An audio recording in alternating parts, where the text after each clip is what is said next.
এবার হঠাৎ করে একদিন আমরা চলে গেলাম একটু কোরিয়ান ফুড খেতে কোরিয়ান্টোতে। বাঘাযতীন মেট্রোপলিস মলকে ডান হাতে রেখে বিভিন্ন খাবারের দোকানকে উপেক্ষা করে আমরা সোজা পৌঁছে গেলাম আমাদের ডেস্টিনেশন কোরিয়ান্টোতে। সেখানে গিয়ে এত মেনু দেখে আমাদের মাথা ঘুরে গেল, তাই মোবাইলটাকে এদিক থেকে ওদিক ঘুরিয়ে নিলাম। সেখানে গিয়ে দেখতে পেলাম মেনু কার্ড এতটাই উঁচুতে যে আমার বউকে একটা পাথরের ওপর দাঁড়িয়ে মেনু খুঁজতে হচ্ছে। তারপর হাতে চলে এলো sweet and spicy crispy chicken, যেটা অসাধারণ খেতে ছিল, ক্রিস্পি এবং মিষ্টি মিষ্টি, যেটা বউ মাথা ঝাঁকিয়ে অ্যাপ্রুভ করে দিল।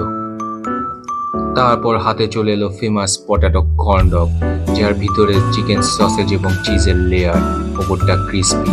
এরকম চিজ টেনে টেনে খেলেও এটা আমার অতটা ভালো লাগেনি।